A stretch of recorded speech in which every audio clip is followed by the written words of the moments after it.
Hello and welcome to my overview for the Dungeon Town of Heroes of Might and Magic 3. This guide is aimed at beginner to intermediate players who are looking to use this town either in high difficulty single player or in casual level multiplayer games. We're going to be taking a closer look at dungeons, creatures, heroes, unique buildings, Mage Guild, strengths and weaknesses, and a few of the unique strategies that they have access to. I'm also going to be grading the town in some of these categories, which is of course fairly subjective, as the performance of any town will vary from map to map, but this might help to compare them directly to other towns in any future guides. So kicking off the creature overview, their tier 1 creature is the Troglodyte, which is fairly average across the board. 1 to 3 damage range puts them above the likes of Master Gremlins, Familiars, and Hobgoblins, but below the likes of Centaurs, Gnolls, and Halberdiers. Because they have no eyes, they're immune to blind, but what a lot of people also don't realise is they're also immune to the stone gaze of Medusas and Basilisks, so they're actually a fairly good option against those types of units if you have the right numbers. Infernal Troglodytes are a bit faster and they do have 1 extra hit point per unit, so they can be a useful option, but they're also 30% more expensive and they're not really good enough to justify that, so I wouldn't say that upgrading them is going to be much of a priority in your typical game. I think some people do think these units are better than they actually are, just because it's actually possible to rack up pretty huge numbers of them in the early game, and that can be a big part of what gets Dungeon going. The elephant in the room here is Shakti the Troglodyte specialist, who's sometimes considered Dungeon's best hero on fast-paced maps, largely because he begins with a huge number of Troglodytes, along with 2 very good starting skills in offense and tactics. You can quite easily find yourself with a stack of 80 plus trogs in the first 2 days, which makes up for their fairly average stats. Another thing to mention about Shakti is that when he fights underground, his Infernal Troglodytes will actually reach 7 speed, which is objectively pretty good, and in fact is enough to cross the field in 2 rounds if there are no obstacles in the way. In summary, Troglodytes are fairly slow average units who can kind of punch above their weight, largely because your heroes do start off with so many of them. Moving on to tier 2, Harpies and Harpy Hags are actually one of the most unique creatures in the game. In a lot of ways, they're melee attacking units who really have more in common with ranged units, in the sense that they can attack and keep their distance at the same time, which is particularly important on a creature this frail. I'm not really a fan of basic Harpies though, because they don't have high enough defenses to take retaliations, and with only 6 speed, they're forced to get a lot closer to enemy creatures than they probably should. Harpy Hags with 3 extra speed and no retaliation are a lot more reliable, and they're also good to leave with your backup scout heroes so that they can travel further at the start of their turn. Unfortunately, the upgraded Harpy Loft does cost 2 sulfur, which is something you'll have to think about carefully because saving up sulfur for Mage Guilds and Dragon Caves is a really big part of Dungeon's game plan. Another thing to remember is if you're using Harpies to block off opposing ranged units, make sure you don't actually click to attack the enemy units, or your Harpies will end up returning to their original position. However, in the Horn of the Abyss mod, you do have the option of attacking and staying in place at the same time, which can actually be really useful in certain situations. Another thing to mention about Harpies is their damage range of 1 to 4 is really unpredictable at low numbers, and much like Troglodytes, they really benefit from the Bless spell. In particular, Expert Bless will double the amount of damage done by a typical Harpy from 2.5 on average to 5 every time. Moving on to Beholders and Evil Eyes, we should start by acknowledging that all ranged units are really helpful for clearing the map, so if you can pick these up, you probably should. And they do have some good things going for them, like for example they have 7 extra hit points compared to the likes of Grand Elves, and they have the ability to fight in close quarters with no melee penalty, so they're a bit more helpful if the enemy does manage to close in. Beyond that though, they're not very impressive units. People who play on impossible difficulty will be familiar with the annoyance of trying to build the Pillar of Eyes, which costs 1 of each type of resource. It doesn't sound like a lot in theory, but on poorer maps, it usually means you have to begin the game by looking around for 1 of each type of resource pile. It's not at all uncommon to have to actually delay building it because you can't find 1 mercury or 1 crystal or something like that, and you don't feel like getting ripped off at the marketplace. As for the units themselves, they actually only deal around half the amount of damage done by Grand Elves, which are of course the same tier, and their upgrade makes almost no difference. They have 7 speed instead of 5, which is okay, but doesn't make a big difference for a ranged unit, and apart from that they only really offer +1 to your attack and defense. The upgraded Pillar of Eyes also costs you one of each resource, which becomes a bit of an issue when you remember that you're going to need a tier 3 Mage Guild in order to get to Black Dragons. Like I said, they're a useful creature to have, but they're just a bit all around expensive for what they do, and they're pretty unspectacular. The tier 4 units are Medusas and Medusa Queens, which are actually one of the game's more unusual ranged units. Basic Medusas only have 4 shots, so this is a creature that really benefits from an ammo cart, and even Medusa Queens only have 8 shots. So between that and the lack of melee penalty, and the fact that Stone Gaze only kicks in at close range, you could see them as a bit of a hybrid unit that in some ways is better used for melee. But I don't think that really applies outside of a final battle. Defensively, Medusa Queens are almost identical to Silver Pegasi and Archmagi, which are both units who don't tend to enjoy being surrounded by lots of enemies. The dwelling for Medusas doesn't cost any special resources, so you can usually buy it quite quickly after the Pillar of Eyes, and in fact, on poorer maps, it might be worth holding off buying Beholders altogether, so you can build Medusas as soon as possible. A basic Medusa only costs 20 more gold than an Evil Eye and will deal significantly more damage and take hits a lot better in return. If you're struggling for gold, but you have an ammo cart, you definitely want to prioritize buying Medusas before you buy Beholders or Evil Eyes. As for the upgrade from Medusas to Medusa Queens, it's fairly small, and unless you don't have an ammo cart, it's not really a priority. The Queens are also very reasonably priced, but getting to the Dragon Cave as soon as possible is such a big deal for Dungeon that you might just want to hold on to your gold instead. Moving on to tier 5, Minotaurs are probably Dungeon's most impressive creatures below tier 7. They have the highest damage potential of all tier 5 units. They will always have positive morale unless your opponent has the Spirit of Oppression artifact, and they're also one of the tankier tier 5s in the game with 50 hit points, although that is still some way off Gorgons, which have 70. The upgrade here is again fairly low priority. You only really get extra speed, although it is worth pointing out that the extra speed is enough to cross the field in 2 rounds instead of 3. But with that said, even unupgraded Minotaurs can cross the field in 2 rounds if you're underground or if your hero is Dace the Minotaur specialist. There's not really too much else to say about Minotaurs. They are probably your most reliable stack for that phase of the game, between the end of the first week and the point where you're actually able to start recruiting some dragons. So moving on to Manticores, they are unfortunately one of the worst tier 6s there is. 70 hit points per unit is among the lowest and doesn't improve upon upgrade. After the upgrade, Scorpicores are still one of the weakest in terms of stats, and their damage range in particular is the lowest of all tier 6 creatures. Upgrading the dwelling also costs you 5 sulfur, which is really unfortunate if you're saving up for Black Dragons, which you almost certainly will be until you have them. With that said, the Paralyzing Venom ability is legitimately really good. It disables enemies for 3 rounds, and if you do attack the enemy before it expires, they'll actually only retaliate with 25% of their usual strength.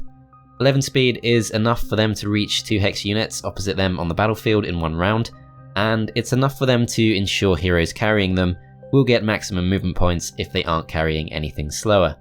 Overall, the Scorpicore upgrade does help salvage what is otherwise a fairly lackluster unit, but they're still ultimately underwhelming as a result of their stats. On the other hand, Red and Black Dragons are pretty much the saviours of the town's lineup. Getting to Black Dragons is really difficult though, and usually takes some careful planning. Building and upgrading the Dragon Cave alone will set you back 40 sulfur, and then you'll ultimately need a level 3 Mage Guild, which will cost you another 10 sulfur, and another 10 of each precious resource. And that's all in addition to the 8 sulfur you have to spend on the previous creature dwellings, and the sulfur you'll spend actually hiring the units. Basically, this is a town where you need to think very carefully before selling off surplus early game resources in the marketplace, but it is worth it in the end. Obviously, there's a massive step up from Red Dragons to Black Dragons, which should be a priority, but Red Dragons do have some big things going for them. One is that they're pretty much superior to Green Dragons in every way, which I like to think stems from Heroes 2. I'm a big Heroes 2 fan, and in that game, Red Dragons are the middle stage between Green and Black Dragons, but anyway, in particular, they have 1 more speed than Green Dragons do, which takes them up to 11 speed, and 11 speed is the exact benchmark you need as a 2-hex creature to reach a 2-hex creature opposite you in 1 round. Green Dragons are only able to do that if they're on grass terrain. But if there's one thing other than cost which should give you pause when upgrading your dragons, it's that Red Dragons aren't immune to Resurrection, and that's kind of a bummer since you have 2 resurrection specialists available to you as this town, and in extreme cases you might end up losing a black dragon in certain situations where you could have resurrected your red dragons. But black dragons are of course immune to Armageddon and Implosion, and they have 300 hit points, which is in my opinion their biggest advantage over things like archangels and gold dragons. And it also lets them take lots of hits, which Dungeon's otherwise fairly fragile creature lineup can't deal with too well. Black dragons are actually 1 speed lower than gold dragons, but it's a price worth paying for 50 extra hit points and of course safety from Implosion. As for Dragon Breath, it's mostly a bonus, but as with all dragons, you do have to be very careful not to leave 1 hex between your dragons and your other units, as that can allow other units to slip in and cause your dragons to retaliate and friendly fire your own units. It is something that's easy to forget, especially in those easy fights where you're not really thinking. I've done it myself several times, and even after making this guide, I know I'll do it again at some point, but it's something to be really careful with. A fairly simple strategy you can use with Dragon Breath is to attack things like ammo carts, ballistas, and first aid tents, and not have to worry about the retaliation of whatever's hiding behind them. One last thing to mention is that the safest spot for dragons at the start of the fight is in the middle of your lineup, because this should prevent your enemy from forcing you to friendly fire one of your units next to your dragons if they do get the first turn. Overall, I would say Dungeon's creature lineup is a low B or a high C grade. It's actually one of the frailest and lowest average damage lineups of all towns in the game, and they're a bit too dependent on their dragons in general, especially compared to a town like Rampart, whose units are much more tanky across the board. However, because they do start off quite strong with a large stack of troglodytes, and because their creatures are in general quite fast, I am going to just about give them a B grade. However, when you think how well regarded Dungeon are as a town, it is pretty easy to miss the fact that their creature lineup is really average at best. On the other hand, this is a town that has a lot of things going for it beyond its creature lineup, and we're going to cover that in the rest of the video. So moving on first to hero classes, Dungeon's Might class hero is the Overlord, which is generally considered to be one of the best hero classes in the game, largely because they're so likely to get upgrades to their attack. The secondary skill learn set is also very good overall. They have a high chance of learning good skills like tactics, offense, and logistics, and a fair chance at learning armor and earth magic, at least as far as might heroes go. However, they have a hard time getting air magic, which is almost always a good skill to have, and they have no chance of learning water magic, which you could argue is kind of unfortunate given how much Dungeon's low tier units benefit from Expert Bless. Their magic hero is the Warlock, which is one of the more all-out magic classes, generally not advisable as a main because they have a very low chance of getting attack and defense upgrades, and they have a really high chance of getting some of the more undesirable secondary skills such as Scholar, Eagle Eye, and Mysticism. And they also have an extremely low chance at skills like offense, armor, tactics, and logistics. However, they do have one of the highest chances of learning earth magic, only really falling behind necromancers and elementalists. Overall, I would say they're one of the worst hero classes in the game, but they do have a few interesting spell specialists, which I will talk about in the next section. So moving on to noteworthy heroes, the best hero overall is probably Gunnar the Overlord, who is a logistics specialist. On larger maps in particular, being able to travel significantly further with your main hero does of course massively increase your ability to progress through the map, and that's on top of all the other benefits to Overlords that I mentioned in the previous section. Unlike some skill specialist heroes though, Gunnar does actually start with a second ability in the form of basic tactics, which is particularly useful for this town. Dungeon has an unusual situation where 3 of its first 4 tiers of units, namely Beholders, Harpies, and Medusas, all really benefit from being tucked into the corner of the battlefield where other units can protect them. So it's worth also mentioning Shakti the Troglodyte specialist and Dace the Minotaur specialist, who also start with tactics. Shakti in particular is one of Dungeon's best heroes because, as mentioned earlier, he starts with a huge stack of troglodytes, which is especially helpful if you're playing on a smaller map or just want to get the ball rolling as quickly as possible. If going for a Warlock main, I would recommend Jeddite because he starts with Resurrection and Advanced Wisdom, but you can also go with Dima, who starts with Meteor Shower. As far as backup heroes go, Alamar is a resurrection specialist like Jeddite, but the main difference is that he starts with Scholar. Obviously, Scholar is generally not a good skill to have on a main hero, but if you can get Alamar to Expert Scholar, then he can start teaching resurrection to your other heroes, which can be really useful.